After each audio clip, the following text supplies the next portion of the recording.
Hello everyone, আমি সৈকত আর আমাদের channel BTN ইনফোসলিউশনে সকলকে স্বাগত জানাই। সার্চ ইঞ্জিন অপটিমাইজেশনের যে প্লেলিস্ট চলছে সেই প্লেলিস্টে আজকে আমরা আলোচনা করব কোনো একটা SEO প্রজেক্ট পাওয়ার পর কিভাবে সেটাকে স্টেপ বাই স্টেপ এক্সিকিউট করতে হয়।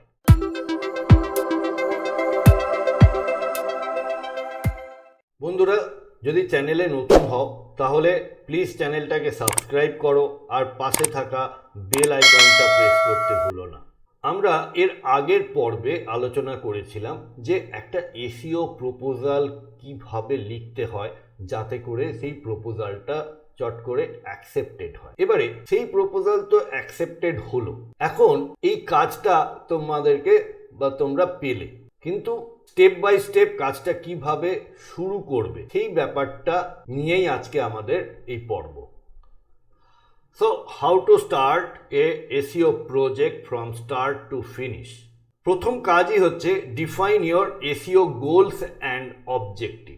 ক্লায়েন্ট যে SEO করতে দিয়েছে সেই SEO করার পেছনে মূল উদ্দেশ্যটা কি। এখানে আমরা দু তিন রকমের কথা ভাবতে পারি। এক হচ্ছে যে ইনক্রিজিং অর্গানিক ট্রাফিক, সেকেন্ড হচ্ছে সার্চ ইঞ্জিনে র্যাঙ্কিং বাড়ানো, আর থার্ড হচ্ছে বুস্টিং কনভার্সন। এর মধ্যে কোনটা বা কোন দুটো বা সব কটাই। সুতরাং তোমাদের গোল বা অবজেক্টিভটা পরিষ্কার হওয়া দরকার।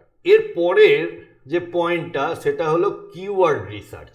যে কোনো SEO প্রজেক্টের ফার্স্ট স্টেপই হচ্ছে কিওয়ার্ড রিসার্চ করা, আর তারও আগে এই কিওয়ার্ড রিসার্চের মাধ্যমেই তোমরা পেয়ে যাবে কম্পিটিটার্স। তো এই কিওয়ার্ড রিসার্চের জন্য তোমাদের কাছে যে টুলগুলো থাকবে সেগুলো হচ্ছে গুগলের কিওয়ার্ড প্ল্যানার, SEMrush বা Hrefs, এই ধরনের যে পোর্টালগুলো রয়েছে এর সাহায্য তোমরা নিতে পারো।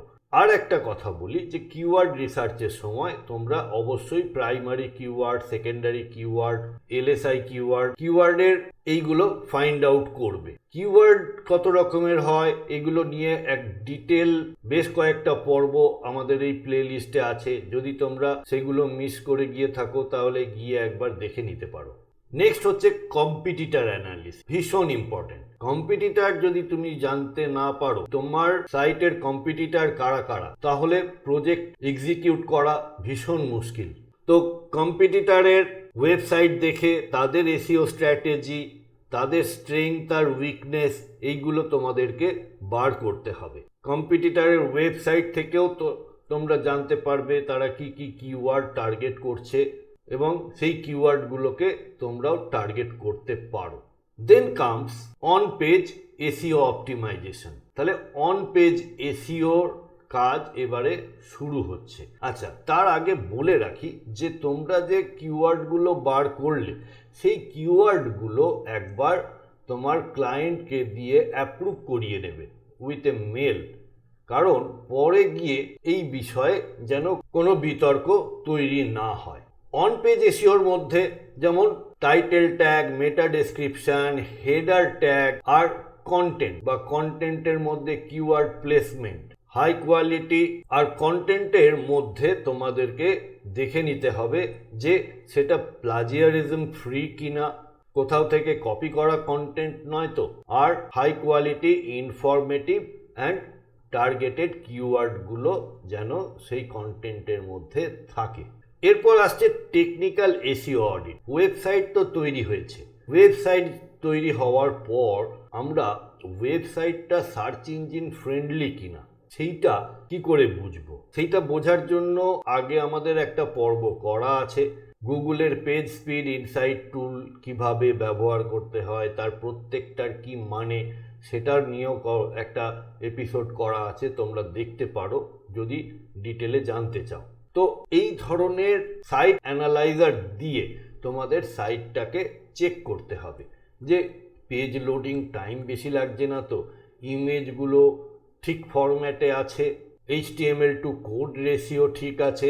তো এই যে পয়েন্টগুলোর ওপরে এই টেকনিক্যাল অডিটটা নির্ভর করে সেগুলোয় কত পার্সেন্টেজ তোমরা তোমার সাইটটা পাচ্ছে। এছাড়া রয়েছে ব্রোকেন লিঙ্কস আছে কিনা, সাইট স্পিড আর মোবাইল ফ্রেন্ডলি কিনা, এই ব্যাপারগুলো চেক করে নিতে হবে।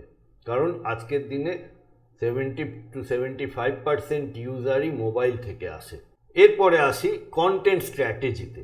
কন্টেন্ট কীভাবে স্ট্র্যাটেজি নিয়ে তৈরি হবে, কি ধরনের কন্টেন্ট তোমরা সাজাবে। Develop a content strategy that includes regular blog post, কারণ প্রতিনিয়ত যদি সাইটে কিছু চেঞ্জ না হয় তাহলে রেগুলার ব্লগ পোস্টের মাধ্যমে তোমাদের সাইটে নতুন নতুন কিওয়ার্ড টার্গেট করতে পারবে এবং সেখান থেকে ইন্টারনাল লিঙ্কিংও তৈরি করতে পারবে। So create high quality informative and engaging content around your target keywords. তাহলে সব পেজগুলোর অন পেজ তৈরি হয়ে গেল, অন পেজের কাজ কমপ্লিট হয়ে গেল। তোমরা ইন্টারনাল লিঙ্কিংগুলো ঠিক করেছো বা যেসব কিওয়ার্ডগুলো রয়েছে সেই কিওয়ার্ড দিয়ে তোমরা অ্যাঙ্কার টেক্সট বানিয়েছো, তবে গিয়ে অন পেজের কাজটা শেষ হবে। তো অন পেজে যদি বড় সাইট হয়, অনেকগুলো পেজ থাকে সাইটে, তাহলে এই অন পেজটা করতেই অনেকটা সময় লেগে যায়। তারপরে আসছি লিঙ্ক বিল্ডিংয়ে। লিঙ্ক বিল্ডিংয়ের মধ্যে ব্যাকলিঙ্ক যে তৈরি করব আমরা, সেখানে কয়েকটা জিনিস আমরা খেয়াল রাখবো। Build high quality backlinks to your website from authoritative and relevant sources. Focus on white hat link building techniques to improve your site's authority. তো black hat, white hat, grey hat কি জিনিস সেটাও আমরা এর আগে আলোচনা করেছি, কিন্তু চাইলে পেছনে গিয়ে দেখতে পারো। তো আমি বলবো যে সব সময় সত্যের সঙ্গে থাকো, সঠিক পথে চলো, অর্থাৎ এই হোয়াইট হ্যাট টেকনিকটা ইউজ করো।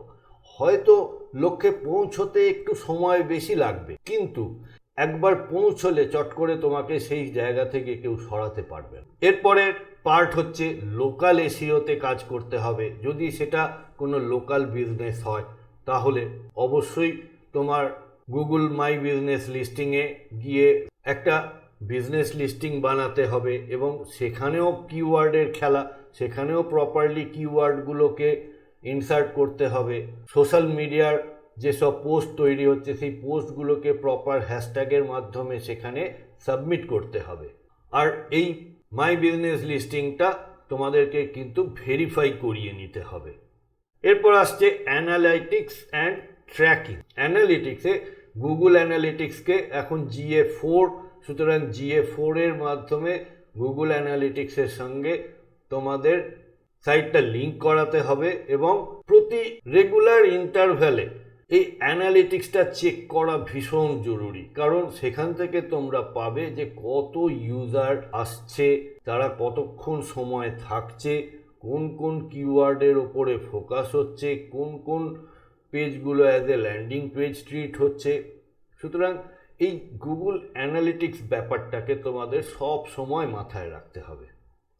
রেগুলার মনিটরিং তোমাদেরকে বললামই যে অ্যানালিটিক্সের মাধ্যমে রেগুলার মনিটর করতে হবে। আর আপডেট বলতে দুরকমভাবে বোঝায়। এক হচ্ছে নিজের সাইটটা প্রপারলি আপডেট করা টাইম টু টাইম, প্লাগইনগুলো, থিমগুলো, তাতে করে ভালনারেবিলিটিগুলোকে চেক করা যাবে। আর দ্বিতীয় আপডেট হচ্ছে যে প্রতিনিয়ত গুগল বা অন্যান্য প্ল্যাটফর্মের যেসব অ্যালগরিদম আছে সেগুলোতে কিছু না কিছু চেঞ্জেস আসতেই থাকে।